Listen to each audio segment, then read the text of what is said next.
MBBS in abroad. Apollo MedSkills 6 years of MBBS program will be completed in 35 lakhs only.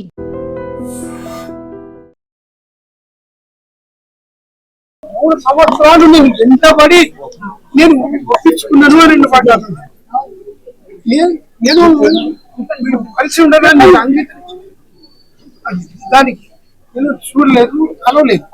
మొన్న 26 నాడు మాత్రం నా కూతురు ఫోన్ చేసి నాన్న నేను విడిపోతున్నావు అంటే వచ్చి మాట్లాడంటే పోయినా గట్టిగా నేను ఉండలేను నాన్న అని చెప్పింది. చెప్పిన తర్వాత వాడు మొదటిసారి అతను కలవటాడు, కలిసి వాడు 5 సంవత్సరాల నుండి నేను ఉంటున్నాను. 3 సంవత్సరాలు ఆమె కొరకు నేను ప్రయత్నం చేసిన, 3 సంవత్సరాలు వెంటబడి ప్రయత్నం చేస్తూ నేను ఒప్పించుకున్నా. ఆనందం పడుకున్నాడు.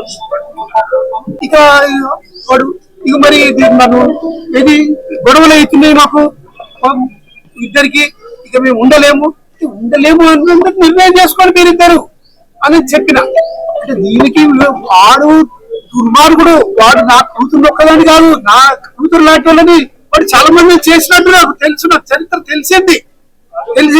ఇది వాడు పరమ దుర్మార్గుడు అని ముందే తెలుసు. కానీ నా బిడ్డ నా మాట వినకుండా నేను వాంసనే ఉంటాను అని అనడంతో ఏంటంటే నేను ఊరుకున్నా. నమ్మించి చేసి మొత్తానికి నా కూతురు చావుకు వాడే కారకుడు.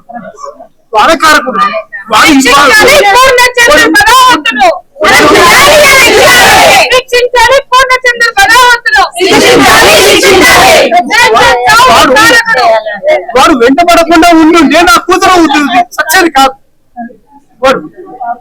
వాడికి ఏంటంటే వాడికి డబ్బు ఉన్నది.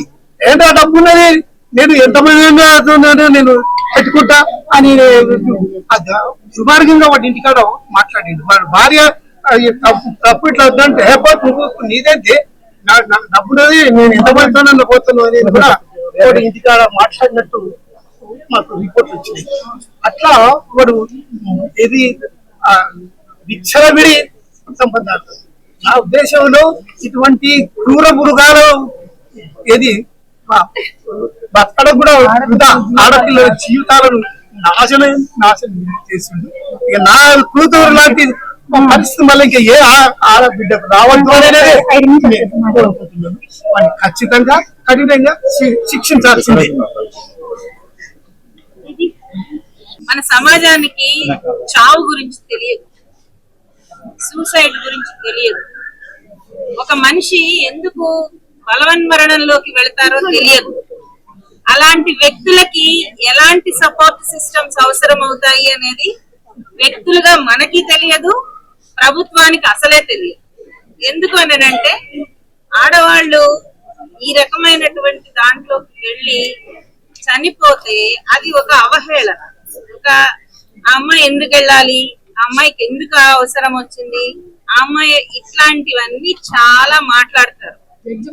జడ్జిమెంటల్ గా ఉంటారు, పని చేసే చోట జడ్జిమెంటల్ గా ఉంటారు.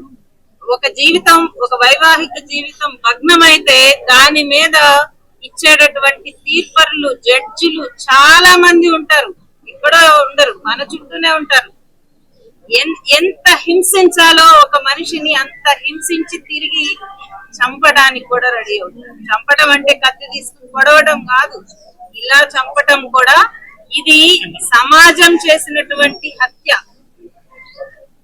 ఒక యంగ్ ప్రామిసింగ్ జర్నలిస్ట్, తెలంగాణ బిడ్డ ఇలా చనిపోవటానికి దారి తీసింది ఒక వ్యక్తి. కానీ ఆ వ్యక్తి వెనకాల చాలా శక్తులు ఉన్నాయి. ఎప్పుడైతే ఒంటరిగా ఉంటున్నటువంటి మహిళల మీదకి తోడేళ్లలాగా, కాట్ల కుక్కల్లాగా వస్తున్నారో వాళ్ళందరి పట్ల జాగ్రత్తగా ఉండాల్సిన అవసరం ఉన్నది. దయచేసి నేను ఇక్కడ చెప్తున్న మన సోదరులందరికీ చెప్తున్నది ఏంటంటే, మీ వైవాహిక జీవితాల్లో ఏమన్నా గొడవలు ఉంటే పరిష్కరించుకోండి, కానీ ఇంకొక వ్యక్తి జీవితంలోకి వెళ్ళకండి, చొరబడకండి. మేము మాట్లాడితే మా ఉద్యోగాలు పోతే మమ్మల్ని బదనాం చేస్తారన్నటువంటి చెప్పినటువంటి అమ్మాయి తెలుగు ఫిలిం ఇండస్ట్రీలో జరిగినటువంటి దాని మీద అమ్మాయి టెస్టిమోనీ కూడా ఇచ్చింది, ఏం జరుగుతోంది మీడియా రంగంలో అని చెప్పి. అంటే ఆ ధైర్యం ఉన్నటువంటి పిల్లని ఎంత గ్యాస్ లైటింగ్ చేస్తుంటారు దరిద్రులు.